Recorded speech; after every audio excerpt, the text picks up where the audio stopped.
တော့တချောင်း2000ခွဲဆိုတာကိုဈေးမကြည့်ဘဲနဲ့ဝယ်လာပြီလို့အိမ်ရောက်မှနည်းနည်းလေးရင်ခံနေရယ်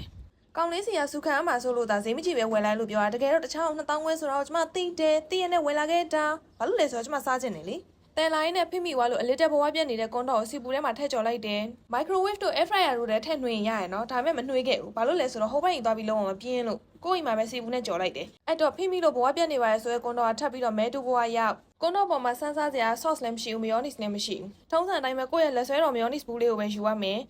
အားကပိုင်းရတယ်ညှစ်နေရပါညှစ်အော်မထွက်လာဘူးပေါ့ပြီးကြတော့မှဒါကဘူးအစ်စ်မဖောက်ရသေးဘူးအဲ့မှာပစလေးနဲ့ကိုက်ဖောက်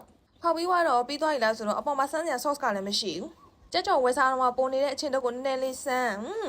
သူ့ရဲ့အရသာကလေဘလို့ပြောရမလဲဆိုတော့ဈေးလည်းကောင်းတယ်လို့အရသာလည်းကောင်းတယ်ရှင်အပြင်မုတ်သားကလည်းအရသာရှိပြီးတော့စားလို့ကောင်းတယ်လို့အထက်ကကြက်ဥချောင်းလည်းလုံးဝအကြီးပဲကြက်ဥချောင်းမဟုတ် sorry ဝက်ဥချောင်းမနေ့တနေ့ကမှအိမ်ကပြန်သွားတဲ့တငယ်ချင်းတွေကိုလည်းအားနာပါတယ်နင်တို့မရှိတဲ့အချိန်မှာမုတ်ထုတ်စားရလို့တကယ်တော့ရေခဲတစ်တာထဲမှာမုတ်တွေအများကြီးရှိတယ်နင်တို့မြန်မာဆိုလို့ဖတ်ထားခဲ့တာဘယ်တစ်စိတ်လဲမေးမှာဆိုလို့ဒါကပုံထပ်ပြတာပါပုံမှန်ပြထားရတဲ့အထဲမှာပါတာတော့အတူတူပဲစောင့်နေကြည့်ပေးလို့ကျေးဇူးပါ bye